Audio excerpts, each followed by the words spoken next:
Monsieur, vous comprenez, je ne peux pas vous mettre en bibliographie, sinon le poste me sera refusé. La peur joue un rôle considérable en histoire, et un rôle largement sous-estimé. On est carrément dans une sorte de pathologie mentale qu'on pourrait appeler le palestinisme sur le fond, une véritable maladie mentale. 5 ans seulement après les attentats de Charlie, les textes de Charb sont interdits de représentation dans les universités et dans de nombreuses manifestations littéraires, sans que cela n'émeuve personne. Où sont passés les dizaines de milliers de Charlie qui défilaient en 2015 ? Il y avait beaucoup de « Je suis Charlie », bien sûr, et il y avait très peu de « Je suis juif », sur le fond, très peu d'hypercachère. Et tout le monde a dit, et personne aujourd'hui de bonne foi ne peut dire le contraire, que s'il n'y avait pas eu Charlie le 7 janvier, les attentats de l'hypercachère du 9 janvier seraient passés à la trappe. Certes, il y aurait eu des larmes, bien sûr, il y aurait eu de la commisération et de la compassion, il n'y aurait pas eu 4 millions de personnes dans les rues. La lâcheté a joué, bien sûr, mais pas que la lâcheté. Je pense que ce qui joue profondément, c'est le modèle culturel. Et le modèle culturel français dominant depuis la Seconde Guerre mondiale, c'est un modèle très largement marqué à gauche, très largement gauchisant sur le fond. Et dans ce modèle gauchisant, ce modèle culturel, c'est lui qui impose sa loi, et dans les médias, et dans la culture, et même dans l'université. Et donc, à partir du moment où vous sortez de ce modèle gauchisant, eh bien, vous êtes d'une certaine façon un peu un mal-pensant, vous êtes un non-conformiste, vous êtes un déviant, vous êtes un clivant, comme j'ai dit tout à l'heure, et à ce moment-là, vous ne serez plus vraiment invité, vous n'aurez plus voix au chapitre.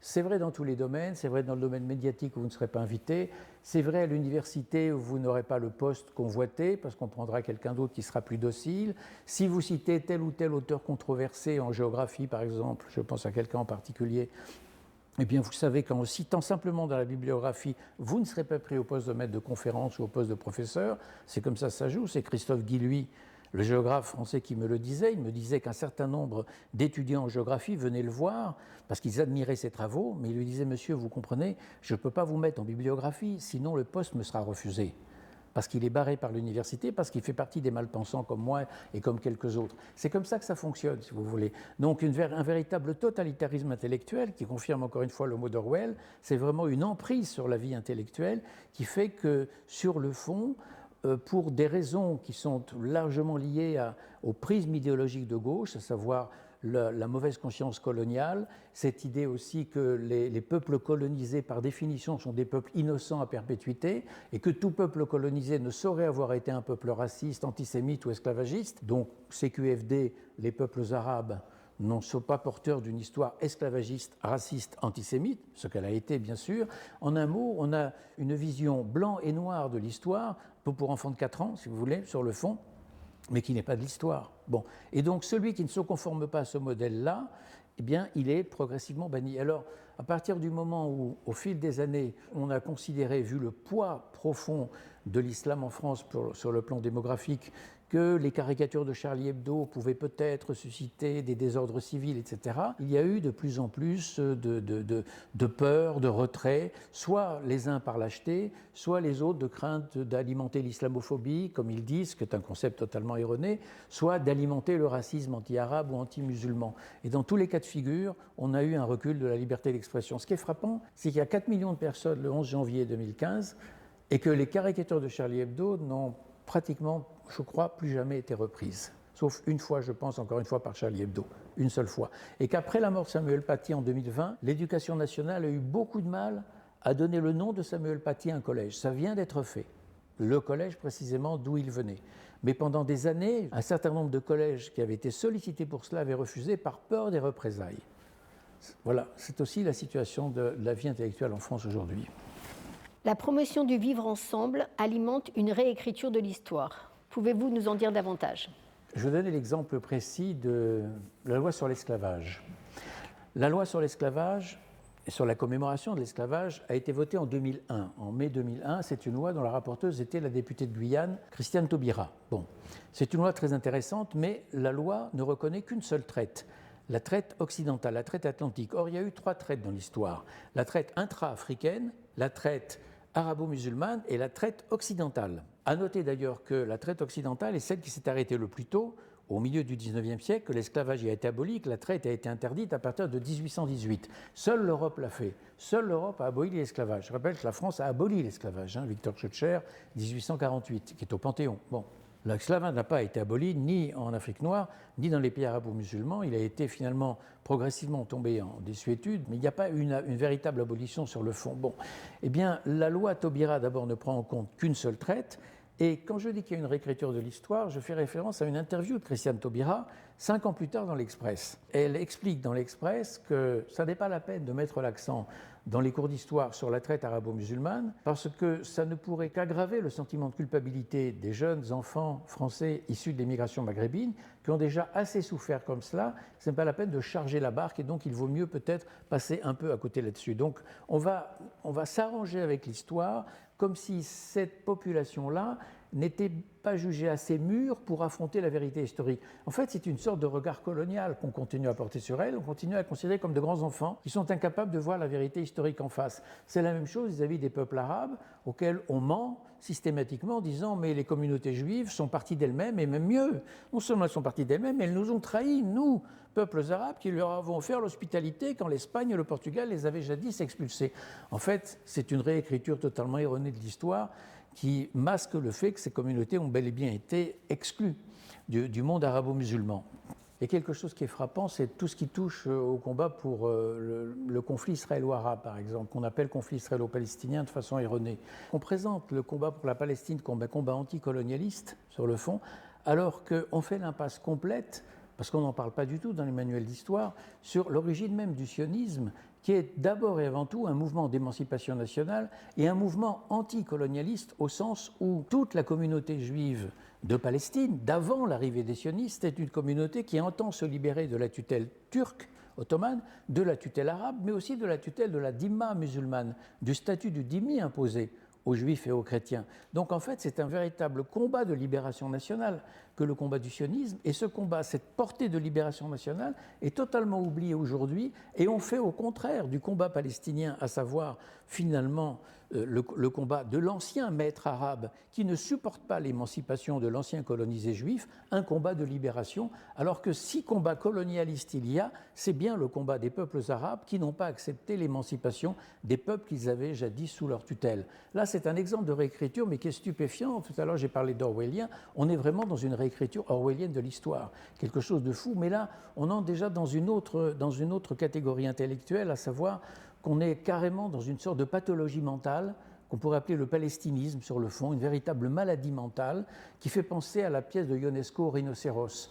Comment progressivement les esprits se laissent gagner peu à peu par une idéologie qui finit par prospérer, par les imprégner, par les imbiber et leur fait perdre tout sens critique. On en est là aujourd'hui dans cette inversion stupéfiante de l'histoire qui promeut la Palestine libre de la mer au Jourdain, ce qui sous-entend bien évidemment la disparition de l'État d'Israël, c'est-à-dire la disparition d'un véritable combat d'émancipation anticoloniale contre et la condition juive en diaspora et la condition juive en terre d'islam. Plus les discriminations occupent le devant des médias, plus les vies précaires du grand nombre sont rendues invisibles. La gauche a-t-elle enterré le conflit social au bénéfice de l'affrontement ethnique ? Oui, je dirais qu'il y a effectivement un oubli des classes sociales dans une grande partie de la gauche française, de la gauche d'ailleurs occidentale en général, c'est pas que la gauche française, la gauche israélienne par exemple est dans la même situation. Un oubli des classes sociales et en particulier un oubli aujourd'hui d'un clivage profond qui sépare dans une grande partie du monde occidental la métropole et les périphéries. Quand vous prenez la géographie française aujourd'hui, vous avez réellement un monde des métropoles, dont Paris est un bon exemple, il n'y a pas que Paris, Lyon, Marseille, Bordeaux, etc., avec des bourgeoisies très intégrées, des bourgeoisies très mondialisées qui voyagent beaucoup en avion, qui ont énormément de vacances à droite, à gauche, sur la planète entière. Et vous avez tout un monde de périphérie, qui est le monde des petites villes, les mondes des espaces ruraux qui sont de plus en plus désertés, on parle souvent des déserts médicaux par exemple, qui ont de moins en moins de services publics, avec un taux de chômage très fort, de scolarisation qui est beaucoup plus faible. C'est ce clivage-là profond que la gauche a complètement abandonné sur le fond. Elle l'a abandonné depuis longtemps.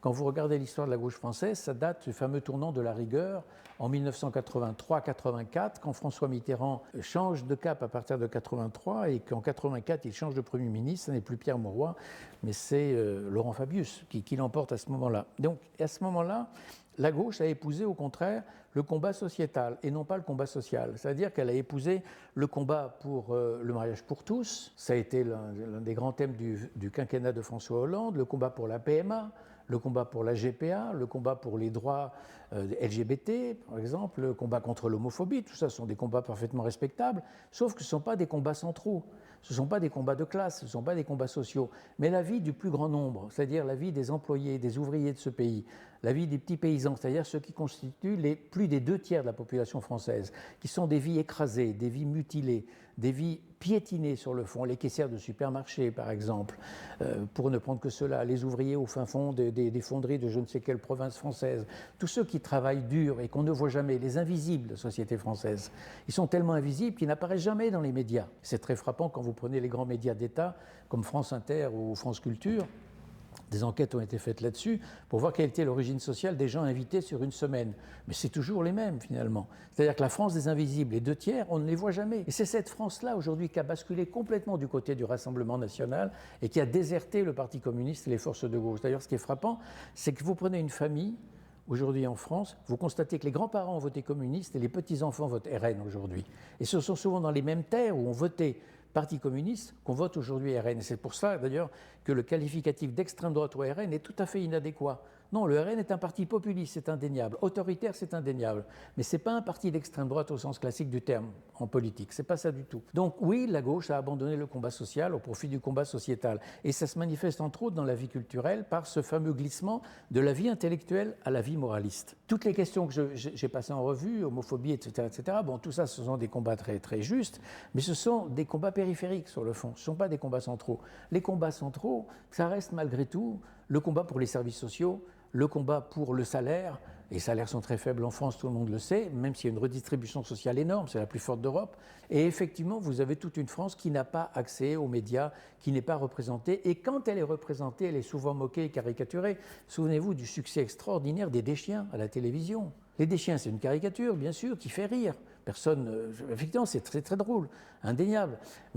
On ne peut pas, malgré tout, ne pas voir une caricature outrancière des milieux prolos, des milieux les plus paumés, dont on moque évidemment les traits les plus saillants. Bon, voilà.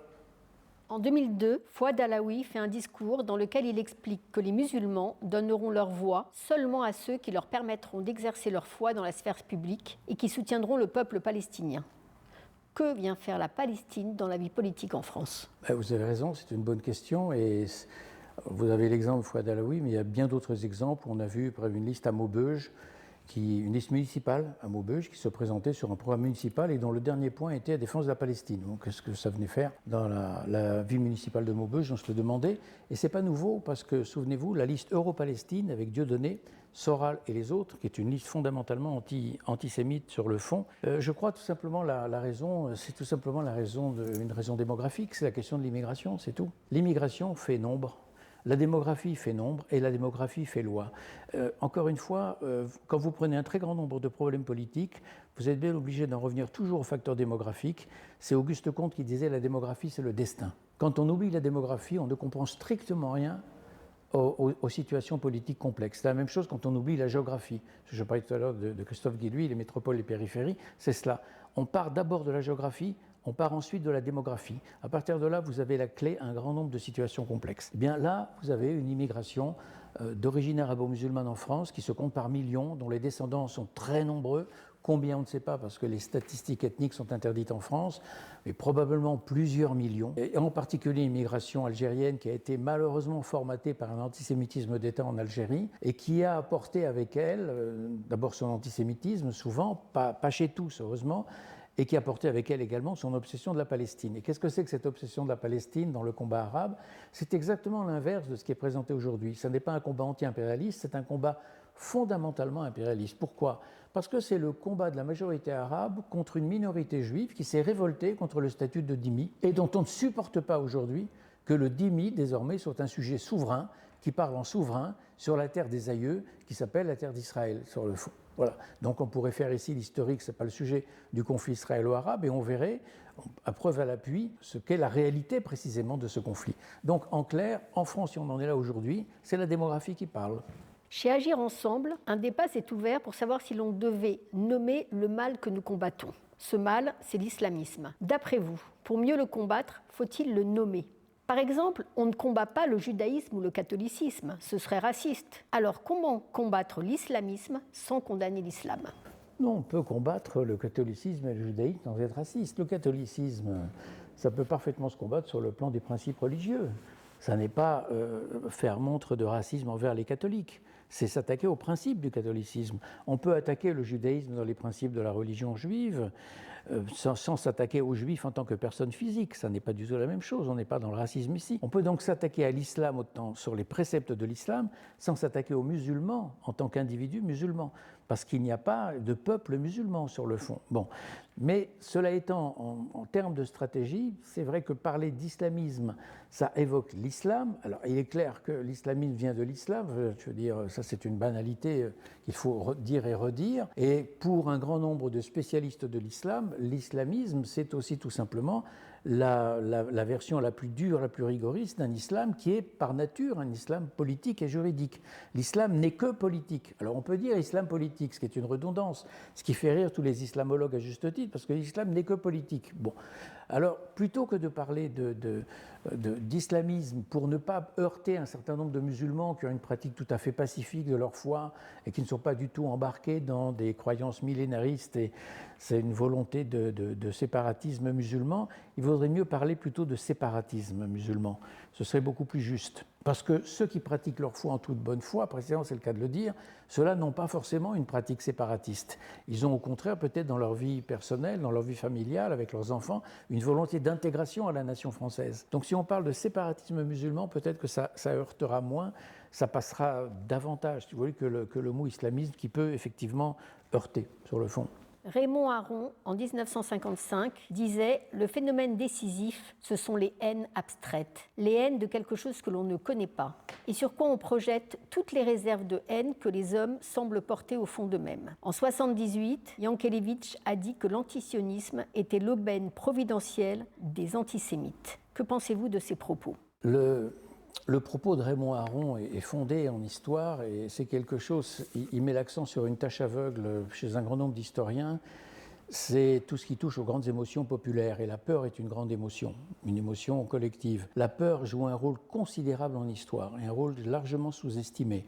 Vous ne pouvez pas comprendre la Saint-Barthélemy en 1572, vous ne pouvez pas comprendre la grande peur des paysans français à l'été 89 sans le facteur peur. Vous ne pouvez pas comprendre même à la limite la montée du nazisme sans le facteur peur. Et tout ce qui a joué après la Première Guerre mondiale dans le traumatisme de l'Allemagne qui avait été vaincue. Donc ce que dit Raymond Aron d'une certaine façon, c'est qu'on ne peut pas faire d'histoire sans anthropologie. Bon. Et on ne peut pas faire d'histoire sans anthropologie, c'est-à-dire qu'on ne peut pas faire d'histoire sans une histoire culturelle. Et l'histoire culturelle, ce n'est pas une essentialisation. Ça va, les Allemands sont comme ci, les Français sont comme ça, tout ça, évidemment, c'est une essentialisation de type raciste. Il ne s'agit pas de cela. Il s'agit de ne jamais perdre de vue qu'il faut faire une histoire sociale des pratiques culturelles, qui et comment et pourquoi les gens, les individus ont telle et telle pratique culturelle. Et il faut faire une histoire culturelle des pratiques sociales. Il faut donc mélanger les deux approches. Et à partir de ce moment-là, on s'approche davantage d'une vérité historique, c'est-à-dire qu'on comprend davantage que quand on fait une approche culturelle d'un phénomène, on n'est pas dans une approche essentialiste de type raciste. Pourquoi ? Parce que la culture, par définition, est ce qui évolue en permanence. La culture répond vraiment au principe d'Héraclite, à savoir que le temps est le maître de toute chose, que la durée est la maîtresse de toute chose, et que, comme le dit Héraclite, la fameuse formule d'Héraclite, on ne se baigne jamais deux fois dans le même fleuve. Alors que la race, elle, c'est la fixité par excellence. La race ne bouge pas, elle ne change pas. Le monde entier peut évoluer, mais la race, c'est-à-dire mon origine raciale, restera toujours la même, je serai toujours de sang pur. Et à la limite, on comprend mieux pourquoi l'idéologie de la race intervient dans des sociétés démocratiques qui sont des sociétés marquées précisément par le changement, par l'idée que tout est caduc, que tout est transformation permanente, que tout est soumis à une dialectique qui nous transforme en permanence précisément, qui n'est pas dans le fixisme, qui n'est pas dans l'essentialisme. Et donc la race, non seulement n'est pas antinomique de la démocratie, mais même au contraire, la race s'épanouit d'autant plus que nous sommes dans des temps démocratiques. Donc oui, on doit suivre effectivement le raisonnement de Raymond Aron.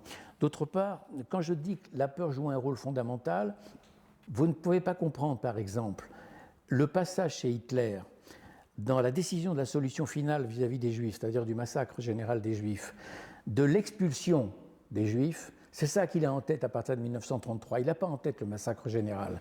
À partir de quand bascule-t-il vers le massacre général? À partir du moment où la peur chez lui l'emporte, c'est-à-dire, en gros, durant le second semestre de l'année 1941, c'est-à-dire au moment où la guerre contre l'Union soviétique s'enlise et au moment où les États-Unis s'apprêtent à entrer en guerre, donc au moment où il va se retrouver avec le cauchemar de 1918, une guerre mondiale sur 2 fronts, sinon même sur 3 fronts, non seulement les Anglais et les Soviétiques depuis juin 1941, mais les Anglais, les Soviétiques et les Américains. Et à ce moment-là, la guerre, la peur, c'est-à-dire le complexe obsidional d'une Allemagne entourée d'ennemis qui veulent sa perte, l'emporte, et c'est cette peur-là qui l'amène progressivement à l'idée d'en finir cette fois avec tous les Juifs, qui le rend responsable de tous les malheurs du monde. C'est le basculement dans la peur aussi, mais bien évidemment derrière servi par une idéologie antisémite très structurée. C'est pour ça que je disais que la peur joue un rôle capital dans l'histoire, et elle joue un rôle capital aussi tout simplement au niveau historique, parce que la peur, c'est d'une part ce qui permet d'expulser un certain nombre de violences du groupe, qui va se focaliser sur une victime émissaire. Bon, et alors la vraie question est de savoir pourquoi telle victime émissaire et pourquoi pas telle autre, parce que la logique du bouc émissaire, quand on parle d'antisémitisme, n'explique rien. La vraie question, c'est pourquoi toujours le même bouc émissaire. Bon, et le deuxième point, c'est que la peur, et donc la haine fondamentalement, elle est nécessaire pour l'agrégation d'un groupe. Un groupe sème de haïr ensemble. La haine est un ciment extraordinaire, un ciment collectif. Bon. Le troisième point, c'est que quand Raymond Aron parle des haines, on est en 1955, 10 ans après la fin de la guerre, vous savez qu'il a passé la guerre en Angleterre, il a rejoint la France libre très tôt, et il a été profondément marqué par la découverte de la Shoah en 1945, et il a dit d'ailleurs dans ses mémoires, les chambres à gaz, il en a entendu parler dès 1943 à Londres, mais il n'y a pas cru. Il n'y a pas cru, il ne pouvait pas y croire sur le fond. Et quand la réalité se fait jour, en 1945, il est, comme beaucoup d'autres, totalement ébranlé. C'est une réflexion post-Shoah, 1955. Et effectivement, l'important ici, en matière de haine, c'est de comprendre comment et pourquoi, dans une économie psychique donnée, un peuple ou un groupe d'individus est désigné comme paria. Pourquoi lui est désigné comme paria et que signifie justement la mise à l'écart d'un groupe désigné comme paria, et est-ce qu'il y a sur le fond une évolution du signe paria quand on pense au peuple juif? Pourquoi et comment le peuple juif est devenu le peuple paria dans l'économie psychique du christianisme, plus tard rejoint par l'islam et sur d'autres bases, et comment et pourquoi ce signe paria du peuple est passé du peuple à l'État paria aujourd'hui d'Israël. Autrement dit que l'anti-israélisme d'aujourd'hui, qui est devenu une véritable émotion collective, peste collective, est la reprise en fait de l'antisémitisme d'avant 1939, où on avait un peuple en trop sur la terre et un peuple paria, et aujourd'hui on a un État en trop sur la terre. Et d'ailleurs, à la limite, ça permet même de poser une autre question. On peut se demander si on dit toujours que l'antisionisme est la continuation de l'antisémitisme. On peut renverser la proposition en se demandant, est-ce que sur le fond, dans l'antisémitisme, sur le fond, il n'y a pas d'abord et avant tout de l'antisionisme? Je veux dire, est-ce que dans l'antisémitisme des origines, du christianisme et de l'islam ensuite, parce que dans les autres aires de civilisation, bouddhistes, hindouistes, etc., indifférence totale à l'égard des juifs, évidemment, mais celles-là sont nées du judaïsme. Est-ce que dans l'antisémitisme de ces économies psychiques-là, est-ce qu'il n'y a pas d'abord et avant tout le refus d'une souveraineté juive, où que ce soit sur la terre, et en particulier sur cette terre-là? C'est la question. Comment le mémorial de la Shoah a réagi? Le mémorial de la Shoah ne m'a pas soutenu, à aucun moment. Il n'y a jamais eu un mot de solidarité, il n'y a jamais eu même un message privé d'encouragement. Il n'y a même pas eu un message privé, je parle de mail privé, de félicitations après la première relaxe ou après la relaxe en appel. La seule manifestation du mémorial, c'est à la veille du premier procès, en janvier 2017, un mail me proposant de payer mes frais d'avocat.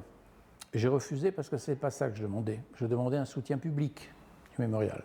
Ensuite, il faut distinguer dans l'attitude du mémorial deux institutions, deux strates. Il y a la présidence du mémorial qui a eu peur pour son image de marque de la part d'un homme qui était passé en justice. Certes, il a été blanchi par la justice, mais comme on dit, ça marque mal sur le fond. Et il était un peu clivant, il sentait le soufre, ils avaient un peu peur de perdre des banlieues musulmanes dans l'enseignement de la Shoah. Donc je devenais gênant pour eux. Alors ils ne m'ont pas mis à la porte au sens où ils ne m'ont pas licencié. Ils ne l'ont pas renouvelé. Ils pouvaient le renouveler, puisque j'étais détaché par l'Éducation nationale. Je pouvais continuer encore pendant 2 ans, je crois. Ils se sont séparés de moi parce que je devenais gênant pour leur image de marque. En revanche, le directeur du mémorial, il m'a donné 1 heure pour quitter mon bureau, 1 heure pour quitter mon bureau, un vendredi en fin de journée. Et pour être sûr que je ne reviendrai pas le lundi, il a fait changer les serrures le samedi du bureau. Et quand le lundi matin, je reviens à mon bureau, il y avait un vigile devant qui m'a interdit d'y entrer. Je suis resté 2 heures à parlementer, il a fallu l'intervention de l'avocat, etc., pour qu'ensuite on arrive à un modus vivendi que quelques jours plus tard, je viendrai, mais sous surveillance, débarrasser mon bureau où j'avais 24 ans d'archives. Bon, imaginez un peu ce que ça donne en manuscrits, en livres, etc. Donc j'ai eu 3 heures pour débarrasser mon bureau. Et il a interdit également à tous ses chefs de service de faire appel désormais à mes services, alors que j'avais monté le service de formation des professeurs sur l'enseignement de la Shoah. J'ai été donc totalement écarté de toutes ces formations-là, pas pour mon plus grand mal à moi, mais pour le plus grand mal de tous les professeurs que je n'ai pas pu former et qui l'ont regretté et qui ont témoigné des dizaines et des dizaines après eux. Juste pour préciser, c'était quoi votre travail au mémorial ? Au mémorial, j'étais chargé à l'époque, au tout début des formations et de la revue. Et quand le mémorial a pris beaucoup d'importance au début des années 2000, il a fallu choisir entre l'édition et la formation. J'avais monté le service de formation à la fin des années 90, début 2000, et en 2002, comme il a fallu choisir, j'ai choisi l'édition. Donc je suis devenu responsable du secteur de la revue et de la coédition avec Kalman Levy. On publiait un grand nombre de livres sur le sujet. On a publié une 30aine de livres à peu près en 10 ans. Alors que vous décrivez la situation tragique de la pensée en France, on referme votre livre en étant plus fort. La raison est que vous nommez les compromis, les haines, les non-dits, les silences qui détruisent le monde, et vous dites non. Qui vous a donné la force de dire non ? C'est une question intime, très autobiographique. Donc je ferai une réponse forcément évasive. Mais je vous dirais qu'il y a eu des personnalités qui m'ont profondément marqué, et en particulier 2, je garde en mémoire, qui sont pour moi des pôles, qui ne sont pas connus du grand public. C'est Adélaïde Oval et Alice Ferrière, 2 femmes. Et ce n'est pas par hasard d'ailleurs, c'est souvent chez elles qu'on rencontre le plus de courage. Adélaïde Oval, c'est une psychiatre qui n'est pas juive, qui assiste en gare de Dijon en 1942 à des juifs embarqués dans des convois et au fait que des Allemands les molestent et les traitent mal. Elle traverse les quais et elle va tout simplement engueuler le soldat allemand. Elle refuse de s'excuser, elle est embarquée, elle refuse de présenter des excuses et finalement est envoyée à Auschwitz. Elle est médecin psychiatre, elle arrive à Auschwitz en 1943. Finalement, elle n'est pas gazée parce qu'elle est médecin, entre autres, et parce qu'elle n'est pas juive, bien sûr. Et elle va assister d'ailleurs aux expériences de Mengele. Et la deuxième personne, c'est une femme tout aussi modeste, tout aussi effacée, dont le grand public ne connaît pas le nom, Alice Ferrière, professeure de mathématiques à Murat dans le Cantal, d'origine protestante, Sévenol. Et là, elle lit dans La Montagne, le journal local, le statut des Juifs, le 2e statut des Juifs de juin 1941. Elle en est profondément indignée. Elle écrit au grand rabbin de France, qui est replié à Clermont-Ferrand, comme toutes les institutions juives de l'époque. On est encore en zone libre, Clermont-Ferrand. Elle lui dit « Que puis-je faire pour vous aider ?» Bon, elle va le voir, et finalement, ce qu'elle décide de faire toute seule, c'est de monter un réseau de sauvetage de juifs. À partir de quoi ? À partir de rien, à partir de ses amis, collègues comme elle, professeurs ou pas, dans la région.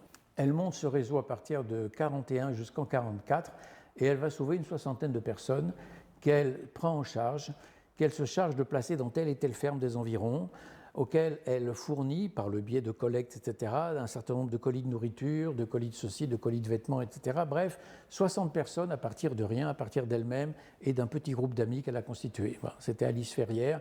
Elle a tenu un journal, elle a eu une correspondance très longue. Ce journal était au Mémorial et quand j'en ai pris connaissance, j'ai dit c'est extraordinaire. J'ai demandé à un grand historien du protestantisme français, elle était protestante, Alice Ferrière, de voir si on ne pouvait pas publier le journal et il l'a fait. C'est Patrick Cabanel et on a publié ce livre en 2010, je crois, dans la collection que je dirigeais chez Calman Levy. Voilà deux personnes inspirante. Une autre question un peu intime. Dans la préface de Julliard, celui-ci dit que l'intellectuel est toujours seul. Seul parce que la recherche de la vérité rompt avec le consensus de l'opinion publique. Êtes-vous un homme seul, Georges Bensoussan? Seul, oui, et Julliard a raison de le dire, savoir que d'abord c'est le propre de la condition humaine, c'est une banalité de le dire. Bon. C'est aussi le propre de l'intellectuel. Pourquoi? Parce que, vous savez, penser, je me souviens de vieux souvenirs de prépa, penser, c'est dire non. Vous avez dit le prof de philo. Non, à partir du moment où vous dites non, vous êtes déjà, d'une certaine façon, mis à l'écart. Vous êtes déjà dans l'insubordination. Si le rôle intellectuel, c'est de penser, c'est qu'il prend forcément le risque, à partir de la pensée, de s'écarter de la voie moyenne, de la doxa, de s'écarter de la voie du plus grand nombre, de s'écarter du conformisme ambiant, et donc, forcément, il prend le risque de la solitude. Et donc, d'une certaine façon, quand Périclès disait, fondateur de la démocratie athénienne, 5e siècle avant notre ère, il faut choisir se reposer ou être libre, on pourrait dire se reposer ou penser. Mais penser, une chose est sûre, c'est toujours prendre le risque de l'inquiétude. Et le risque de l'inquiétude, c'est le risque de la solitude. Pensez-vous que agir ensemble peut jouer un rôle dans cette lutte contre l'islamisme? À l'évidence, d'abord, agir ensemble a raison. Il faut agir ensemble. La pire des choses, ce serait de ne rien faire et penser que, comme je l'entends souvent à droite à gauche, c'est perdu, c'est foutu, etc. Non, rien n'est perdu. Alors ça, c'est une énorme erreur de considérer que tout est perdu. Il faut toujours se souvenir de De Gaulle en juin 40, tout est perdu. Et c'est lui qui a raison dans son appel du 18 juin, alors que toutes les apparences lui donnent tort, et l'immense masse des 40 millions de Français sont plutôt derrière le maréchal Pétain, pas par pétainisme, pas du tout, mais parce qu'ils pensent qu'il n'y a pas d'autre solution que l'armistice. Il va contre les évidences, et parfois c'est celui qui va contre les évidences qui a raison. Donc agir ensemble a tout à fait raison de lancer le combat. Une chose est sûre, c'est qu'il faut partir de l'idée qu'il y a des millions et des millions de gens qui rejoignent le combat d'agir ensemble, qui ont les mêmes idées, qui ont les mêmes préoccupations, les mêmes peurs, les mêmes angoisses pour l'avenir. Ces gens-là n'ont pas voix au chapitre. Pour des raisons liées à la doxa médiatico-culturelle, on ne les entend pas dans les médias. Donc ça veut dire en clair que Agir ensemble, comme d'autres associations, ont des millions d'alliés anonymes. Il faut simplement aller vers eux et ne pas choquer. Tout à l'heure, vous me posiez la question de l'islamisme. Éviter précisément d'effrayer un certain nombre de musulmans qui peuvent être également, eux, rejoindre ce combat-là, qui ne veulent pas d'un islam qui porterait en lui l'intolérance, le séparatisme musulman et quelque chose de même de pire encore. Donc en un mot, essayer d'agréger un maximum de gens autour des valeurs fondamentales, pas seulement de la République, ça c'est une grosse erreur, mais de la nation française. La grande erreur, c'est de penser que c'est le combat républicain qui est en cause. Non, la République, c'est une notion abstraite. Ici, il s'agit de défendre la nation française, son passé, son histoire, ses traditions, ses valeurs. Adopter le combat d'agir ensemble, c'est aussi adopter le combat pour une certaine civilisation française, une certaine éthique française, une certaine histoire française.